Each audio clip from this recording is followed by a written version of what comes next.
Adultério ocorrido sem humilhação pública e vexatória não configura dano moral, diz o juiz. Qual que é a grande questão, né, gente? A gente vem aí, e inclusive nós aqui no escritório mesmo já tivemos procedência nesse sentido, de pedidos de reparação civil no bojo de um processo familiar. Por vários motivos, a gente já teve, inclusive, procedências aqui de situações que ensejavam, né, a reparação do dano moral. E aí, isso tem... Boa tarde, a Marta. Isso tem ganhado repercussão a ponto de, muitas vezes, alguns colegas, erroneamente, entenderem, acharem e até venderem isso para o cliente, que basta uma infidelidade conjugal, basta uma relação extraconjugal, ou basta que haja ali uma relação de desconhecimento de uma das partes, né, de uma das partes ali do casal, que aquilo ali ensejaria uma indenização. É a famosa traição. Bastaria haver ali uma traição que ensejaria uma indenização. E não é bem assim, né? Nunca foi bem assim. Mas aí nunca foi efetivamente. Para que haja o dano, você tem que mostrar o nexo de causalidade, mostrar efetivamente o dano. Não há uma presunção, né, que houve uma relação fora daquela conjugalidade que, por si só, o simples fato de haver aquela relação já geraria a indenização. Tem vários tipos de relação amorosa, sentimental, e tem vários tipos também dessa tida que a gente está tratando como traição. Então, tem que ser de acordo com o contexto. A gente tem decisões pelo Brasil aí, inclusive uma de São Paulo, que fala que houve a traição na própria cama do casal, que aí isso gerou aí um dano moral. O exemplo que a doutrina fala muito é quando há uma traição e em função daquela traição ali, existe um contágio de uma doença sexualmente transmissível, aí você transmite essa doença para o cônjuge. Então, veja, não é só o fato de haver a traição. Eu vou falar, entre aspas, né, a simples traição, a simples relação fora daquela conjugalidade, né, fora do combinado, né, porque tem isso também. Existem relações aí hoje em dia, a nossa Constituição e até os nossos tribunais consagram isso. Existem relações de toda a ordem. Então, cada um tem os seus combinados aí. Então, fora daquele combinado, do que foi combinado ali naquela relação conjugal, não cumprir aquele combinado por si só não gera uma indenização. É necessário que haja um dano especificamente, seja de ordem moral, ou às vezes seja até um dano mais que vai além dessa questão do íntimo, do subjetivo, né? Um dano que pode ser visível, por exemplo, visível no sentido assim, de ser mais perceptível. Por exemplo, no caso do exemplo que eu dei, quando a parte em razão da má conduta do seu cônjuge, passa a adquirir uma doença sexualmente transmissível, né? Fica mais evidente que aquela relação extraconjugal, fora daquela conjugalidade, fora do combinado entre as partes, gerou efetivamente um dano, uma situação lesiva. E aí, essa situação lá do Tribunal de Justiça, que veio do exemplo lá do Tribunal de Justiça de Santa Catarina, deixa claro, né, ou busca deixar claro, que não é o fato de haver essa relação extraconjugal, por si só não geraria o dano moral. Vejam bem, decisão de ontem. Sem caracterização, eu estou lendo a notícia no site do Tribunal de Justiça de Santa Catarina, sem caracterizar humilhação pública e vexatória, a relação extraconjugal vivida por uma mulher antes da oficialização do divórcio não implica o dever de indenizar. Nesse caso aqui ainda tem esse detalhe, né? Parece que o casal já estava caminhando para se divorciar. Não implica o dever de indenizar, né, ao ex-marido. Com esse entendimento, o segundo juizado especial da comarca da capital negou compensação por danos morais pleiteada por um morador de Florianópolis em processo contra a ex-companheira.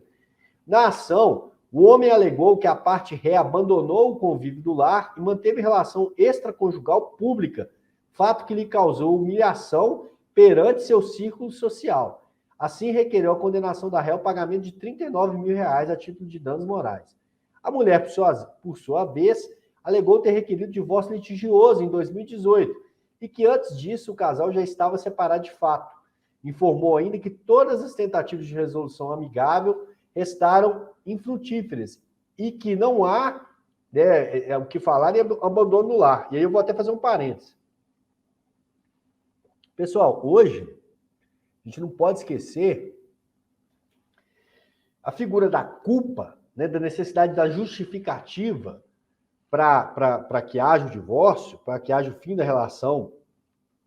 Isso já caiu por terra há muitos anos, ok? Ok.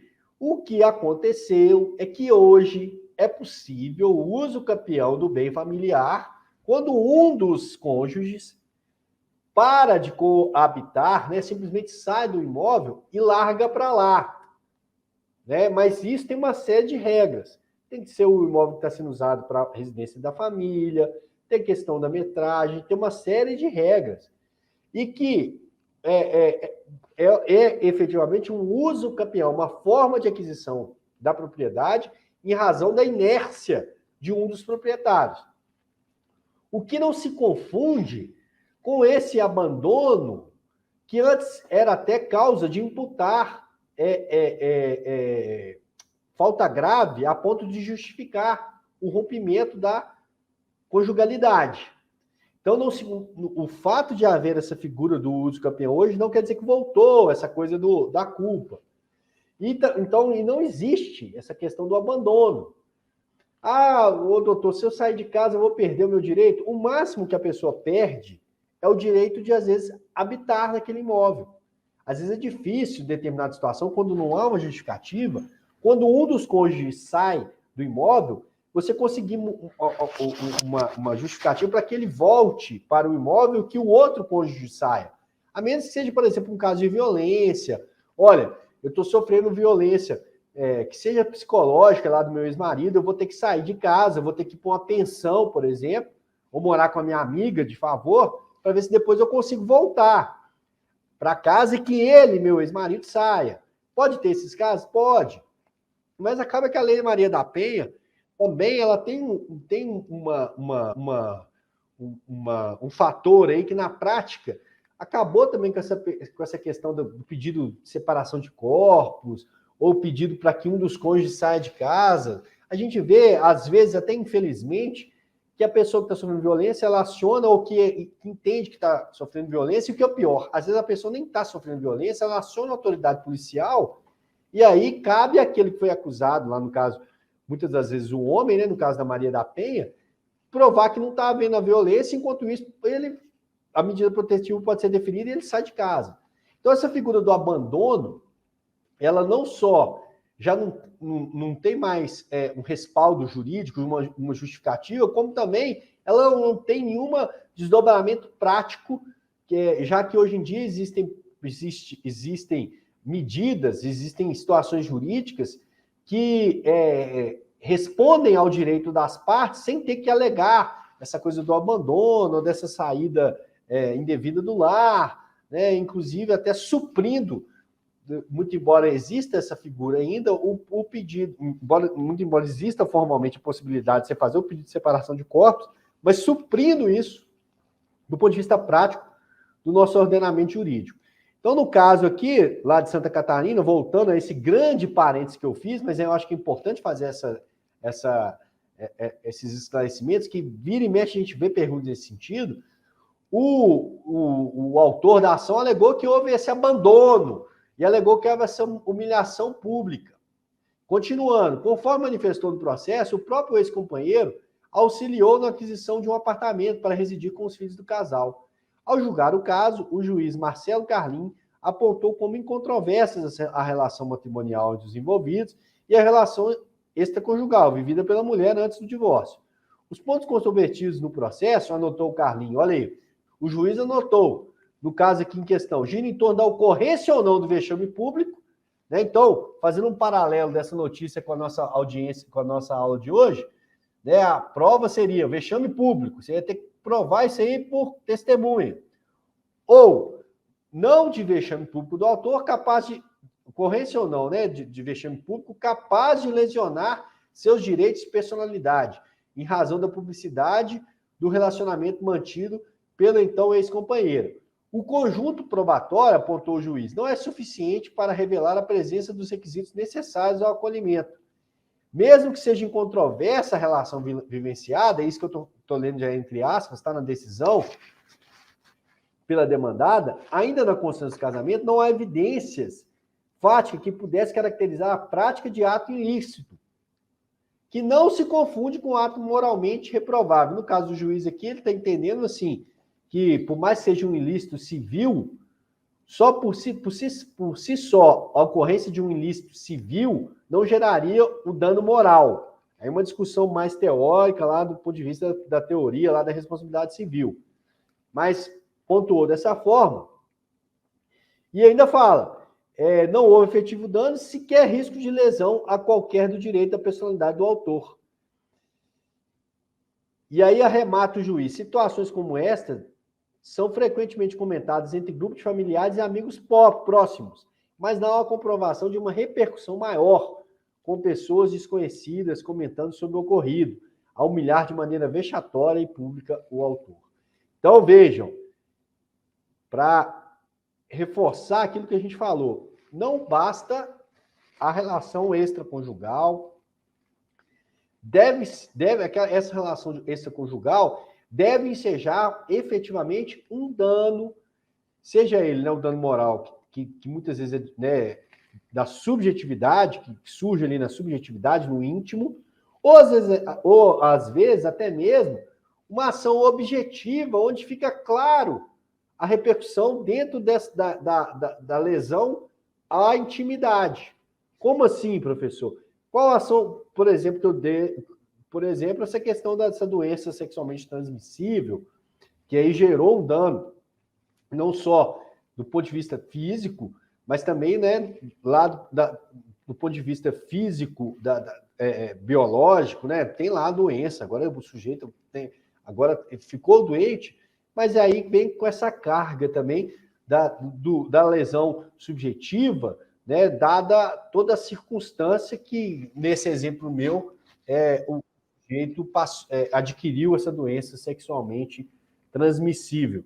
Então, importante aí essa decisão, para que também a gente possa, como se diz, separar aí, né, o joio do trigo, não perder de vista, dando o meu boa tarde para a Carla, para a Cássia, não perder de vista que não basta a simples situação